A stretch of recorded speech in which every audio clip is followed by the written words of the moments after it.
Hello, hello! Welcome to The Movie Moment, the video series where we talk about the best movies from the past and the present. This is your host, your favorite man-child, Super Jesus Jackson. Welcome to my review of Zack Snyder's Justice League, this magnum opus of a movie, this gargantuan superhero epic.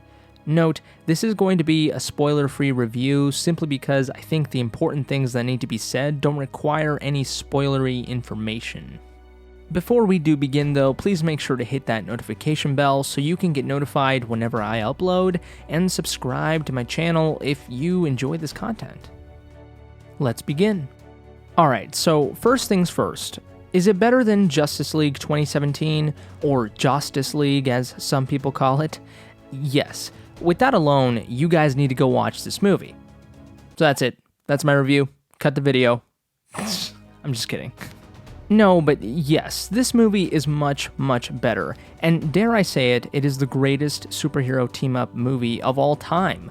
I wholeheartedly believe that. Watching this movie felt like seeing the epitome of superhero fantasy, while also watching a reflection of our real world. Many superhero movies you watch and you feel a barrier between you and the movie. Not here. This movie provides the smallest barrier between reality and fantasy. How does it compare with Batman v Superman and Man of Steel? It doesn't. It stands on its own, and this is the best superhero trilogy that I have ever seen. Goddamn.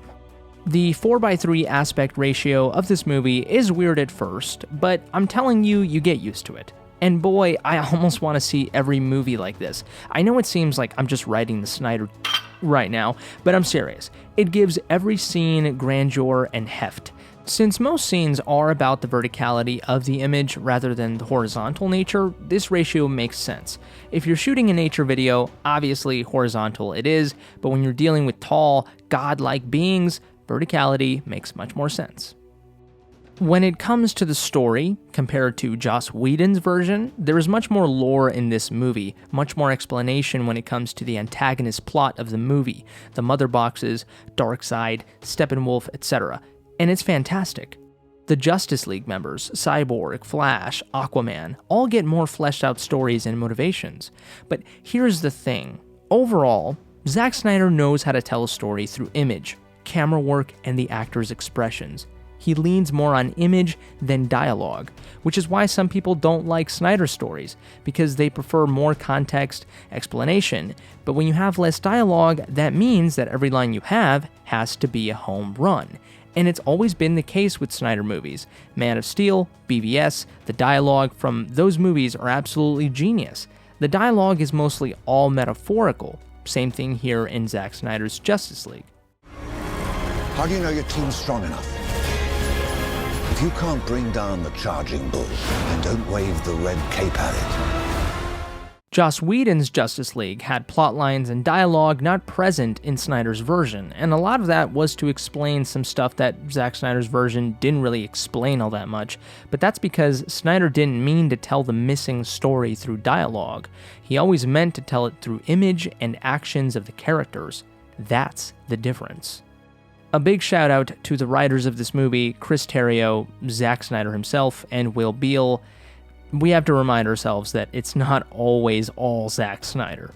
I mean, it is because, a movie's director is the sole vision of the entire movie, but, there are plenty of people that work on the movie too. The R rating of this movie changes everything. And if you think I'm just talking about violence, blood, and gore, yes, I'm talking about that. But it's much deeper than that. Violence, blood, no matter how pointless you think it may be, it's not. When it's done right, it serves to complement and heighten the actions of a character in a movie, and that is the case in Zack Snyder's Justice League, kind of like the R-rated material found in the Ultimate Edition of Batman v Superman. The music in this movie is absolutely fantastic. I personally did not like the Danny Elfman score in the OG Justice League. It just didn't fit with these characters. The music was trying to make these characters something they weren't. Not here. Junkie XL succeeds in making a score that fits with the evolution of these characters in the world Zack Snyder created for them. The filming, the cinematography, is jaw-dropping. It's Zack Snyder. Even people who hate him like his visual style. And with that being said, there are also plenty of shots where Zack Snyder is clearly jizzing all over the screen, kind of like Michael Bay did with the Transformer movies. But this is a totally different jizz. Snyder will literally take his sweet time with some scenes. He will slow-mo. He will show scenes that some might think are unnecessary and are just eye candy. But goddamn, how good is this damn candy? And it's not just simple visual jizz. Some of these scenes have meaning and context, and they're like a moving painting. These scenes are emotionally evocative. I'm serious. I don't care what people say. This is the best superheroes have ever looked on screen. This is simply the greatest looking superhero film of all time, period. People have complained about the runtime. Yeah, the runtime is long, but I'm telling you, it didn't feel like that at all. It felt like an hour and a half at most. I wanted more, honestly. I don't care how long your movie is, just make it good. Now, I know what you're all thinking. Alright, you love the movie, we know you love the movie, shut up about how much you love this movie. Tell us about some criticisms. Criticisms? Well, a few jokes by this one character in the movie, not the Flash, were a little weird. But the character is a little weird already, not a bad way, just a little quirky weird. And the weird delivery of the jokes was probably the point. If anything, it was kind of like Snyder purposefully making these jokes fall flat to stick it to Warner Brothers for pushing him to make the movie lighter. Like, even the character in the movie that is there to hear the joke just kind of awkwardly stands there like, But there are other jokes in the movie told by other characters, and this time they feel very organic. They don't feel tacked on, like in the OG Justice League. Now, the last part of this movie, like the last part, that's the only time the runtime was dragging you along, but that's because the last part of this movie felt like a giant after-credits scene. Which again, I just love, because it felt like Snyder was like, fine, you want an after-credits scene, WB? I'll give you an after-credits scene. But that's not to say the content in that part was not good, because it was. I'll just let you see for yourself. In fact, I would go as far as to say that the content in that section of the movie is complex and deep enough to warrant a video to just talk about it. Which is something that if you guys want me to do, let me know, because I'd love to do it.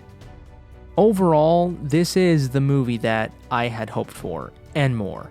It delivered. And for those of you that felt like Zack Snyder's characters were too dark and brooding for you, watch this movie.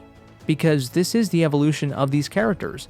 This movie portrays these characters in a lighter way without feeling cheesy, and in a more realistic way without feeling dark for the sake of just edginess. I truly believe Zack Snyder's superhero trilogy will be looked back upon 25 years from now, 50 years from now, and will be seen as the virtuous underdog of superhero comic book movie epics. And there are those, including me, because I've done it, that still look at these movies, and even the Marvel movies, and say, oh, these movies are good, but they're no Godfather, no Citizen Kane, no Casablanca. Well, motherfuckers, I'm here to tell you that Zack Snyder's superhero films are on that caliber. I'm not going to be afraid to say that anymore. Not anymore. Zack Snyder's Justice League proved that to me. Have a good one, guys.